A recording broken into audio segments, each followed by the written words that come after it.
Okie dokie guys, and welcome back to Let's Build a Nurgle Plague Hulk. So guys, when we left off last week, it was basically just the chassis and the legs that I kind of just started doing. So let's take a look at what I've done now to him.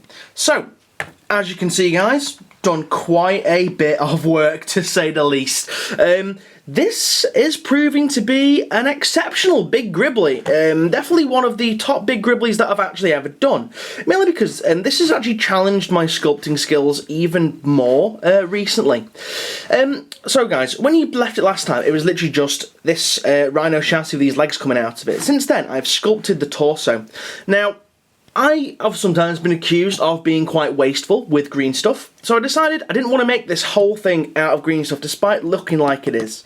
Essentially, what I did the armature for this, and what I kind of had a go at playing about with, was this stuff. Now you guys either use it now or have used this in the past, maybe when you were kids probably. It's Femo. Now this stuff is really, really cool. It doesn't cure to the air like green stuff. It stays malleable for ages. I've had this piece out for about 2 or 3 days and it's still really malleable.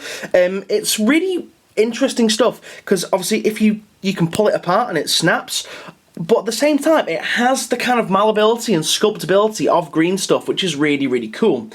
Now essentially what you do with this is you do it into whatever shape you want. You simply pop it in the oven for 30 minutes at 110 degrees C, 200 degrees Fahrenheit, or gas mark 3. After 30 minutes you take it out, and when it cools that starts the curing process. So it's almost like a reverse green stuff in a way. But it dries exceptionally hard, and it's just really good for making basic armature and stuff to actually lay green stuff over the top. So yeah guys, this stuff is what I've been playing with recently, and the entire torso of this beast, obviously you can see I've sculpted green stuff over the top of it, and the entire torso of this beast, you can see it there, is made by using this Femo stuff. I kind of just like got a lump of it, mixed it all together, and just kind of like tried to form a basic torso out of it. Now it was good that I was doing it with Nurgle, because as we all know guys, Nurgle isn't perfect, so it actually was really, really useful. So guys, let's have a close look at what I've done so far. As you can see, I've done a bit more battle damage to the actual front hull of the rhino. Added some spikes, added some, chaosy bits. Done the hatches, made this one look like it's, all battered. Basically, it's a knackered, fucked up rhino that Nurgle has taken hold of. We've got some other little bits and bobs going on here. In fact, we're going to zoom in a little bit. I decided to make these look like these portals, these sphincter-looking things here, look like the tentacles were coming out of, and likewise on this side here. Got a lot of work to do on the sides here, making them actually decent. Not quite sure what I want to do with the back. I think I'm just going to stuff it full of green stuff and have it like lumpy tumorous growths coming out of the back of it, or I could have 2 tentacles. Again, I'm not quite sure. If any of you guys have any ideas what I could do with this back section here, please let me know in the comments and the doobly-doo down below. So, moving up, I wanted to kind of do a similar effect to the spine of my Great Unclean one. Speaking of which, he is currently still at my parents' house, and I've still not finished him yet, but this guy's small. This guy should be done very, very soon. So I wanted to emulate the kind of spine effect that I did on the Great Unclean one, that I pioneered with that one. There's the first attempt, and this is obviously my second attempt. So we've got like the displayed skin here. But I want him to be a little bit more mechanical, so rather than creating a spine out of green stuff, I used this, I think I've got some other bits of it kicking around somewhere. No, I can't see any on my desk. But basically this is one of the autocannons from the Hydra kit, just chopped up and then spliced in with green stuff to create kind of like a tubular pipe effect. Got some micro beads in here just to add a bit more texture. I wanted this bit to look like it was, it was like muscle and sinew and stuff like that, just going all up the guy's back. So as you can see, leading up to the top of the neck there. I think it's going to look really, really cool when I painted this up and this is all rusty and this is all bloody and goopy and stuff like that. Turning it round, we've got some kind of skin flaps over here, which again, obviously this bit is still Femo, so I need to like green stuff over this more. Got some Nurgle icons and things. Zoom out a little bit. This gun, I'm not sure I'm happy with it. Let me know, guys, what you think of this gun, because if people like it, I'll keep it around. If not, I'm going to pull it off and make it look like a more integrated gun. Obviously, it's only in its very, very early stages yet, so it could change to something else. As you can see, you made use of the whatchamacallit, the River Troll puke there coming out at the end, and like he's like about to hose something now with some lovely Nurgle deliciousness. So moving on, we got some cabling coming out of his arms here, going up the back. I wanted to make him look like the machine had kind of like integrated with the organic components and stuff like that. Moving on to his chest area here, saw this on another model as I was browsing Google Images and thought it was really cool to do, like kind of like pockmark the mark of Nurgle into his stomach here. We've got his pectorals here with his titties. He's got some titties. Oh, he's lost a nipple there. He's lost a nip.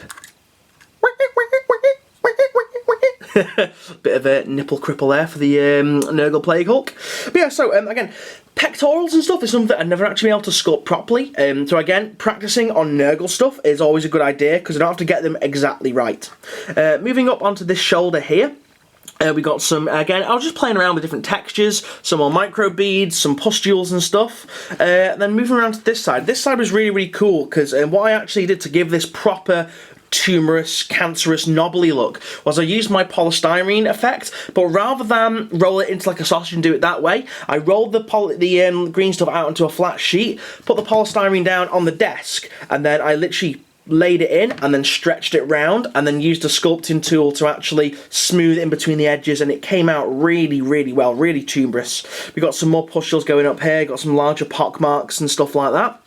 But yeah guys, he's looking really cool at the moment. Now you guys might be wondering what I'm going to do for the head, and this is something that I pondered for a while, and it was also meant that I was glad to have the Femo stuff because it means that I can work it, and if it's not quite right, it's not really that much of a big waste. So guys, I've got 3 evolutions of the head. The first evolution was going to be something like this. So I did it, cured it in the oven and did all that kind of stuff, and I was like, that looks pretty cool. But when I actually did it on the miniature, it's just far too big. Way too big, looks out of proportion to his actual body. So that kind of was head mark 1. Head mark 2 was this head here, which again, these are only like rough sculpts, you know, they're not obviously going to be the finished result. I'm going to green stuff over the top of these. So again, this was mark number 2, and you know, we're kind of getting there, but still a bit too big, a bit too peanut shaped as well. Then head mark 3 was this one here, which I'm actually going to roll with because it's in proportion, it's just the right size, it's thick enough. I actually sculpted the cheekbones a little bit better, made the eye orbit a little bit less big, and gave it kind of like, you know, a skull-like feature on the sides and stuff. Again, only roughly. I also like the mouth and stuff. The proportions of the mouth are a lot better on this as well. But that's obviously just going to sit right there, and I'm going to green stuff over the top of it. Now, what I've also tried to emulate with this is the original Nurgle Plague Hulk head shape, which I'll pop up on the side for you guys. So let me just focus this. So as you can see there, and over on the left hand side you can see what I've been trying to go for. Now once I green stuff this up, this is going to probably look pretty decent. We're going to have like a big horn coming out the top of it, and again I've got a backup plan. If I end up not liking the head, I'm just going to put a big cowl over it just to hide it. So we've got a backup plan there also. Now guys, on to the next topic is the close combat weapon. I absolutely fucking hate sculpting hands. It's just something that I can do, but I can never do it right, and it looks really amateur and just really crap. So I've kind of decided that, well, I've got 2 things that I want to do, and I'm going to let you guys help me decide on this one. First one is going to be something like this, which is I'm going to drill some holes and make this look a bit more interesting rather than just a piece of plastic card. But basically, it's going to have like this, these mechanical bits coming off it. So what I'm going to do, I think I'm going to saw it off a little bit here at the forearm and jam that up in there like that. To look like, you know, it's kind of like grafted into the actual Plague Hulk itself. You know, look like, you know, he literally flings it up and just chops it down, kind of thing. That kind of close combat weapon. So I'm thinking of doing something like that. The next idea I've had is actually having something physically growing out of his arm, or maybe just multiple blades and multiple nastiness and stuff just literally coming out of this bit. You know, like almost like a big massive mace or something like that. So guys, I'm going to let you guys decide on that one. Please let me know which one you want to go for. And yeah, so that's pretty much the end of the video, guys. So please let me know what you think of this so far. Let me know if I should do any additions or I should do anything else on it. Like I say, let me know if I should keep this gun the same. Let me know what about the close combat weapon, and let me know about the back hatch here, what I should do with this. So guys, I've rambled on for almost 10 minutes now. So guys, thank you very much for watching, and I'll see you guys again. See you now, and goodbye.